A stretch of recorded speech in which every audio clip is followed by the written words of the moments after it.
Good morning. I hope today finds you well. Today we are still reading The Eagle by Rosemary Sutcliff. We are on chapter 11. We ended chapter 10 with Marcus saying goodbye to Katya. Chapter 11 is titled Across the Frontier, and you'll have to forgive my baby. He's wandering around and a little bit noisy today. So, from Luguvalium in the west to Segedunum in the east, the wall ran, leaping along with the jagged contours of the land. So think of, the Great Wall of China is this big, huge wall built all around China. Of course, that's the largest man-made thing ever. But this wall is similar in that it runs all the way across Britain, but it's not similar in that it's much smaller than the Great Wall of China, in that it's only, it cuts across the smallest part. There's actually two. There's one up farther up north and there's one farther down, and it's to help, the Romans built that to kind of help keep, people in certain places and for protection and stuff. So he's describing this wall. So it goes all the way from the west to the east. The wall ran, leaping along with the jagged contours of the land, a great gash of stonework, still raw with newness, so it's relatively new. 80 miles of fortresses, mile castles, watchtowers strung on one great curtain wall, and backed by the Vallum ditch and the coast-to-coast legionary road. And huddled along its southern side, the low sprawl of wine shops, temples, married quarters, and markets that always gathered in the wake of the legions. Makes sense. A great and never-ceasing smother of noise, voices, marching feet, turning wheels, the ring of hammer on armor's anvil, the clear call of trumpets all over. This was the great wall of Hadrian, shutting out the menace of the north. On a morning in early summer, two travelers who had been lodging for some days in a dirty and dilapidated inn close under the walls of Chalernium presented themselves at the Praetorian gate of the fortress, demanding to pass through to the north. So this wall, they're south of here, and they have arrived at the wall at one of the gates, and they are, looking to go north. This is Eska and Marcus, of course. There was not much coming and going across the frontier, save for the military patrols, but such as there was hunters for the most part, or trappers with chained wild beasts for the arena, or like people who trap wild beasts that come south for, the arena, or a stray fortune teller or quack salver like Marcus, because he salved for the eyes, and had all to pass through the great fortresses of the wall. They were a faintly disreputable couple, and so that way Rome knows exactly who's going. You're not just going to go for no reason. Like, you need to have some sort of a reason. They know everyone. There's no way to go unless you get on a boat, I guess, and go around. They were a faintly disreputable, meaning they looked a little suspicious couple, mounted on small ex-cavalry mares of the Arab type, which had certainly seen better days. The legions could always find a steady market for their old mounts, cheap and well-trained, and with several years of working life in them. They were to be seen everywhere along the Empire's roads, and there was nothing about these two to suggest that they had been bought not for money, but by a few words signed by the legate of the 6th Legion on a sheet of papyrus. Eska had made very little real difference to his appearance, for he had no need. He had returned to the dress of his own people, and that was all. But with Marcus, it was quite otherwise. He also had taken a British dress and wore long brocco of saffron wool, cross-gartered to the knee, under a tunic of faded and distinctly dirty violet cloth. Brocco were comfortable in a cold climate, and many of the wandering herbalists and such like wore them. But the dark cloak flung back over his shoulders hung in folds and were foreign and exotic. And he wore a greasy Phrygian cap of scarlet leather stuck rakishly on the back of his head. A small silver talisman shaped like an open hand covered the brand of Mithras on his forehead, and he had grown a beard. So he's got his Mithras brand covered, and that's obvious because if anyone were to see that, they'd immediately know, you're not from here. You must be Roman. And he's got this, funny cap on, and, he's got all this exotic, like, almost tribalish, folds and cloaks and stuff he's wearing. So it looks very different. And he's grown a beard. Being little over a month old, it was not a very good beard, so he doesn't have real long to grow it. It's just kind of still coming in. But such as it was, he had drenched it in scented oils. He looked much like any other wandering quacksalver, though somewhat young, despite the beard, and there was certainly no trace about him of the centurion of the eagles he had once been. His box of salves provided for him by Rufus Galerius was stowed in the pack behind Esca's saddlebag, and with it his occultist stamp, a slab on which the hardened salves were ground, which proclaimed in engraved letters round the edge the invincible anodyne of Demetrius of Alexandria for all kinds of defective eyesight. The sentries passed them through without trouble into the fortress of Chelurnium, into the world of square-set barrack lines and life ordered by trumpet calls that was familiar as a homecoming to Marcus. But at the northern gate, as they reached it, they met a squadron of the Tungrian cavalry cohort that formed the garrison coming up from exercise. They reined aside and sat watching while the squadron trotted by, and that was when the pull of long familiar custom laid hold of the Spania, Marcus's mare, and as the tail of squadron passed, she flung round with a shrill whinny and tried to follow.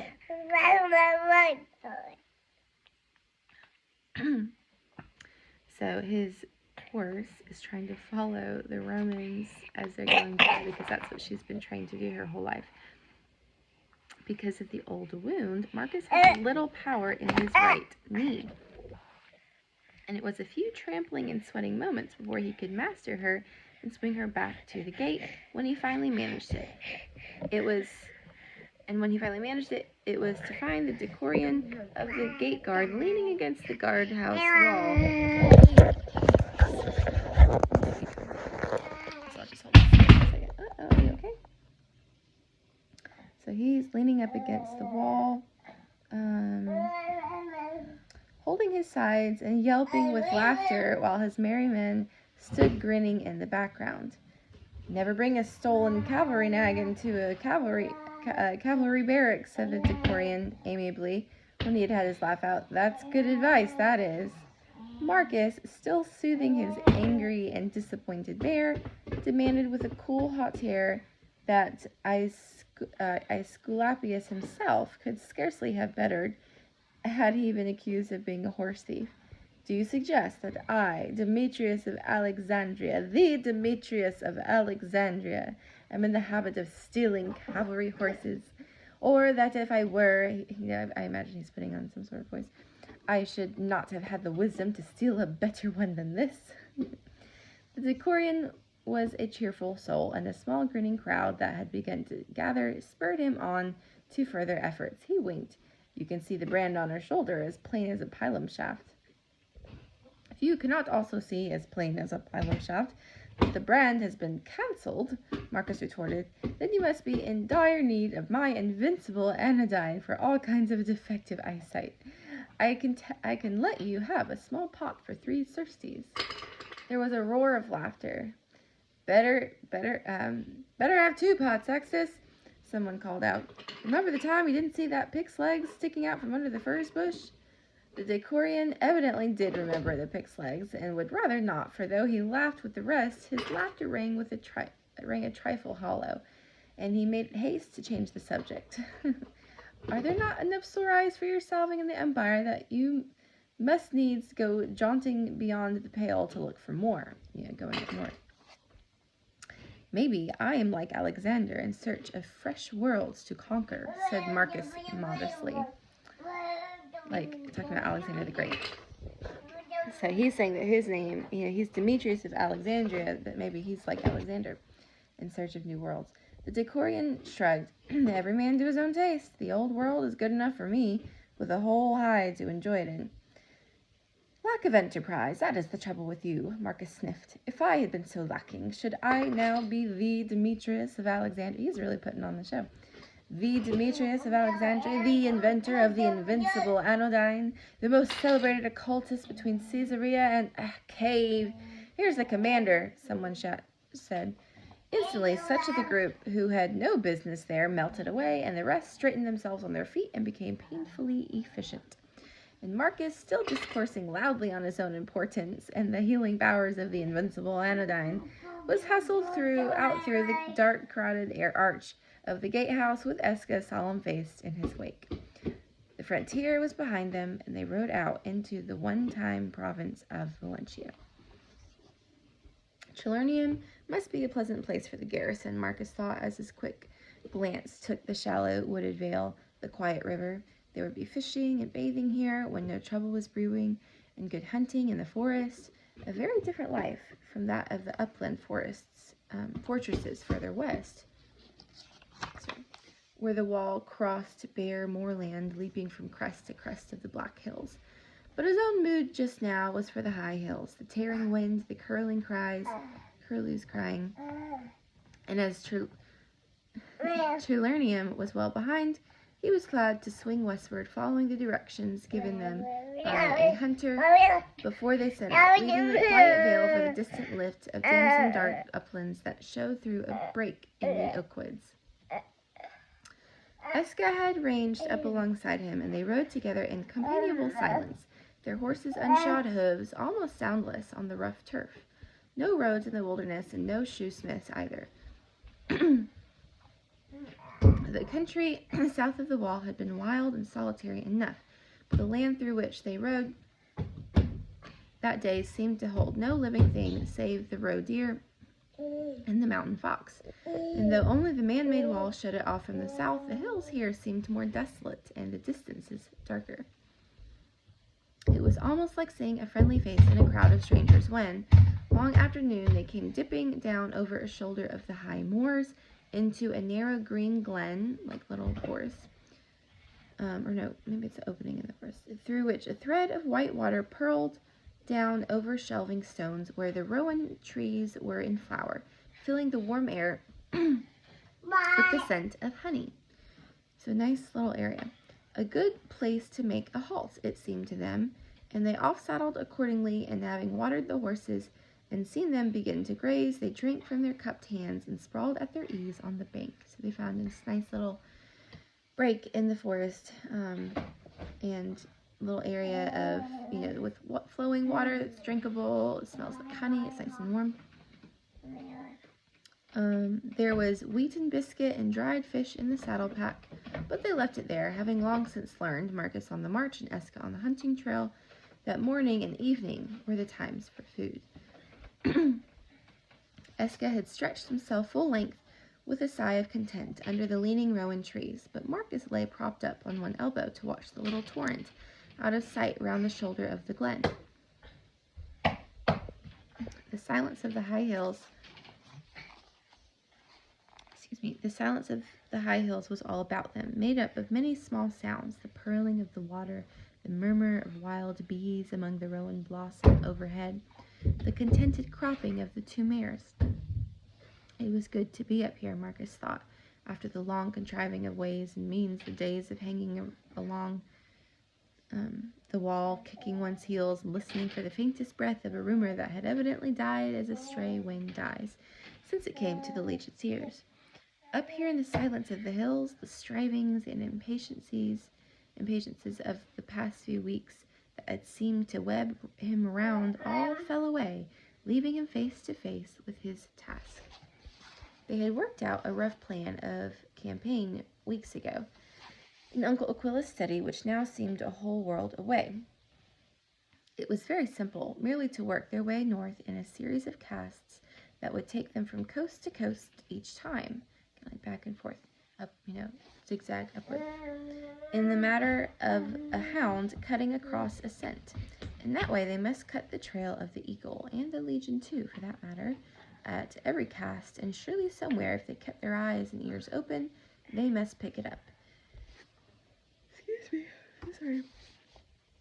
It had all seemed fairly simple in Uncle Aquila's study, but out here in the great emptiness beyond the frontier, it seemed a gigantic task.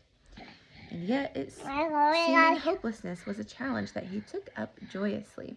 For the moment he forgot the sober facts of his search and remembered only the personal quest. And sitting there in the little sun-warmed glen, his heart lifted suddenly and almost painfully to the crowning moment when he would carry the lost eagle back into Ibarrakum. So he's hopeful that he's going to be successful. Knowing that his father's legion would live again, its name clean before the world. And surely, surely no god worth the serving would be so unjust as to not see that his father knew that he had kept faith. Eska broke the silence presently. So the contriving is done with. Eska, sorry, he said, speaking apparently into the bee-loud rowan branches above his head. And the hunting is begun at last. The hunting ground is a wide one, Marcus said, and turned to look down at his companion. And who knows into what strange covers the hunt may lead us. Eska, you know this sort of country better than I do, and if the people are not of your tribe, at least they are not of the pattern of my dagger sheath. Therefore, if you tell me to do a thing, I will do it without clamoring to know why. That's good. So he's saying, hey, I trust you. You know this area a lot better than I do, and people's, habits and customs. There may be wisdom in that, Eska said. Presently, Marcus shifted, looking up at the sun. Soon we must be moving on, I suppose, lest we sleep in the woods tonight, seeing that we have not yet found this village and the man of the inn spoke of. For even south of the wall, one did not go to a strange village after dark unless one was tired of life. So he's saying, you don't walk up onto a village after dark unless you want to be seen as a thief or robber and get killed. You definitely go during the day. We shall not have far to seek, Eska said, if we follow the stream downward. Marcus cocked an eyebrow at him. What tells you that? Smoke. Over the shoulder of the hill yonder. I caught the blur of it against the birch trees a while back. So they're not far from civilization. It could be heath fire. It was hearth fire, Eska said with simple conviction. Hearth meaning inside, like inside a home, from out the chimney.